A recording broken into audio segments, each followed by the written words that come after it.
Now, believe me or not, I've actually read a few Agatha Christie books, and I can see why she is the standard by which all other whodunits are compared to. So, in a nutshell, if you don't know who Agatha Christie was, she was a great British author, and most of her books were published in the early to mid 1900s, and she created such famous detectives as Miss Marple, Poirot, and others. And sadly, Agatha Christie's novels have become yet another great British institution that's been taken over and changed by the wokey cokies, and that's including the BBC. Now, the BBC have dramatised one of her books, Murder is Easy. Now, this book was published in 1939, and it's another whodunit with a detective in it. And this is yet another reason to just bin your TV licence fee. Stop paying it altogether.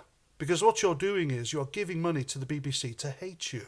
The head of their misinformation department tells misinformation. BBC News only tells you what they want you to hear.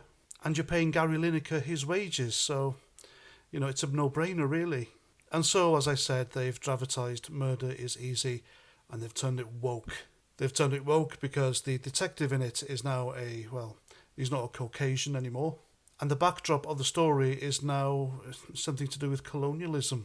And that would have pissed off Agatha Christie no end because she was a suspected racist. But saying that, just because she used racist language in her novels doesn't really make her a racist, does it?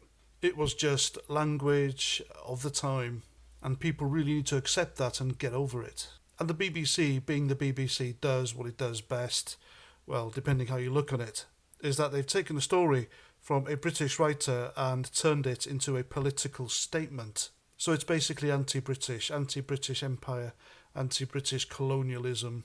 And there must be hundreds of stories about colonialism for them to tell without using this book to sell it to you as a lie that every bit of colonialism was bad when, in fact, it wasn't. There were good bits and bad bits in British Empire and colonialism. And they've taken great liberties with, yet another period drama, which is what it is, in order to keep the inclusivity and diversity mafia happy. And yes, in case you're asking, some of Agatha Christie's books, along with some of Roald Dahl's books, they have been rewritten to cater for the trembling, shaking, snowflakey, left-waffer, wokey-cokey pissbags because they're scared of hurty words. And there we go. That's my video. Please let me know what you think in the comments as ever. And until the next time, Roger Trout.